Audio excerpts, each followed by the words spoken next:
Bonjour à tous et bienvenue dans cet épisode 4 de la série de vidéos sur l'organisation et la productivité. Je serais vraiment nulle si je ne vous parlais pas du thème d'aujourd'hui qui est sur bien travailler en équipe. Je considère que c'est une partie importante de la productivité et de l'organisation auquel nous sommes tous confrontés.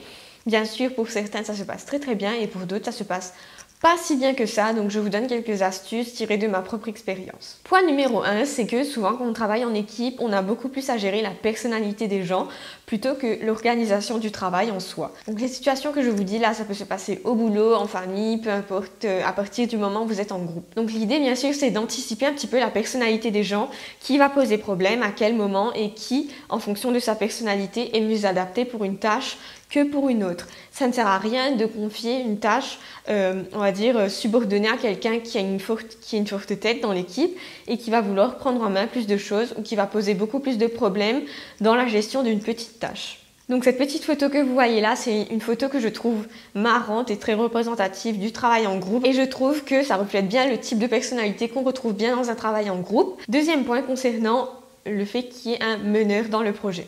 Donc, être un leader pour tout le projet, pour moi, ça n'a pas de sens. Ça revient à mettre en place quelqu'un qui va tout gérer, peu importe ses compétences, surtout s'il a les mêmes compétences que vous. Ça remet un petit peu sur le plateau les questions d'ego, etc. Donc, je ne pense pas que à compétences égales, il faut qu'il y ait un meneur. Et je ne pense pas non plus que ce soit efficace de travailler sans aucun leader ou quoi que ce soit. Pour moi, la façon la plus optimale de travailler avec des compétences égales, c'est qu'il y ait des leaders pour chaque sous-partie du projet. Donc, si vous avez un projet et que vous avez différentes étapes, pourquoi pas mettre quelqu'un de responsable sur chaque étape ou sur chaque axe de travail. Ça a été la façon la plus optimale de fonctionner. Bien sûr, s'il y a quelqu'un qui est beaucoup plus avancé, pourquoi pas le mettre leader dans tout le projet, mais il faudrait vraiment qu'il se démarque par ses capacités de leadership plus que par ses connaissances. Ensuite, un point lié à ce dont je vous avais parlé dans ma vidéo compétition entre femmes. Je trouve que travailler avec les femmes, ça peut être une expérience très très positive, comme ça peut être une expérience très très négative et j'ai vécu les deux situations. Donc autant quand il y a des femmes qui sont bien dans leur peau et qui ne sentent pas que quand on leur donne un travail, ça remet en question leur ego, leur position, etc. Tout se passe très bien. Par contre, il n'y a rien de pire en fait que des femmes qui sont mal dans leur peau et qui veulent tout à fait prouver qu'elles ont une position plus importante, qu'elles ont plus de capacités que les autres. Contre ce genre de femmes, moi je n'ai aucune pitié en fait. Je trouve qu'il ne faut avoir aucune pitié, je suis très mal à l'aise par rapport à ça, mais je trouve que c'est important de remettre à leur place les femmes mais aussi les hommes qui ont un problème d'ego, qui ont des capacités totalement identiques aux autres, mais qui veulent absolument prouver quelque chose. Du coup, ils sont prêts à mettre tout le monde dans une position où eux, ils seront valorisés parce qu'ils sentent qu'ils ont quelque chose à prouver et qu'ils ont l'impression de devoir prouver qu'ils sont les meilleurs tout le temps. Donc contre cela, je n'ai aucune pitié, bien sûr, je les remets à leur place et vous devrez en faire autant. Quatrième point, pour bien travailler en groupe, c'est de faire un bon usage des outils qui sont à votre disposition. Aujourd'hui, il y a toute une panoplie d'outils à votre disposition. À mon époque, il n'y avait encore que Google Docs et Dropbox.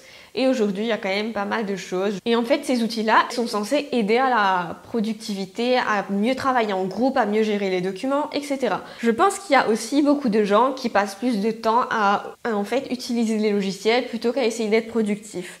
Des fois, utiliser trop de logiciels, ça amène trop de complexité dans le travail et ça réduit la productivité. Il faut que vous utilisiez bien sûr le logiciel qui soit le plus compatible avec le format de rendu et avec l'affinité des gens en fait avec ce type de truc. Donc moi je sais que je n'aime pas trop utiliser des outils exprès pour un travail de groupe sauf si c'est imposé par une entreprise et que je suis obligée de l'ouvrir. Mais je n'aime pas du tout passer par ça. Je préfère que cet outil soit directement intégré dans un truc que j'ouvre. Et enfin, pour un travail de groupe réussi, il y a toujours une restitution à la fin d'une manière ou d'une autre.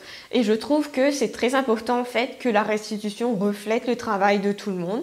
J'ai toujours été mal à l'aise en fait par rapport au fait que le travail de groupe ne reflète pas l'effort individuel. Et surtout, on sait dans un groupe, il y en a qui travaillent moins, il y en a qui travaillent beaucoup plus que d'autres et je trouve que c'est important en fait que chacun puisse s'exprimer sur la partie sur laquelle il ou elle a travaillé. Je sais que c'est très compliqué en entreprise parce que le résultat c'est quand même le résultat collectif où on ne demande pas qui a fait quoi. Je connais quand même pas mal de gens qui ont des problèmes avec ça, où ils ont des partenaires qui ne travaillent pas du tout, ils sont obligés de compenser complètement. Et à la fin, en fait, la reconnaissance c'est pour les deux, même la personne qui n'a pas travaillé, donc je trouve pas ça très juste. Ceci étant dit, pour moi, travailler en groupe, c'est pas un choix que je fais quand je peux. Donc quand j'ai le choix, je préfère travailler toute seule. Parce que déjà, je trouve que travailler en groupe, souvent dans le groupe, il y a quand même des gens avec qui tu t'entends moins, etc. En fait, mes expériences passées m'ont montré que travailler en groupe, tu perds plus de temps à t'organiser plutôt qu'à rendre, à restituer un résultat. Donc c'est pour ça que moi, je ne privilégie pas ça. Donc voilà, c'était ma petite vidéo sur comment bien travailler en groupe. J'espère qu'elle vous aura été utile.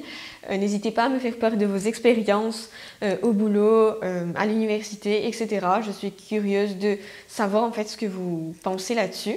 Dans tous les cas, moi je vous retrouve demain pour une nouvelle vidéo. N'oubliez pas de revenir ici. Prenez soin de vous et je vous dis à demain.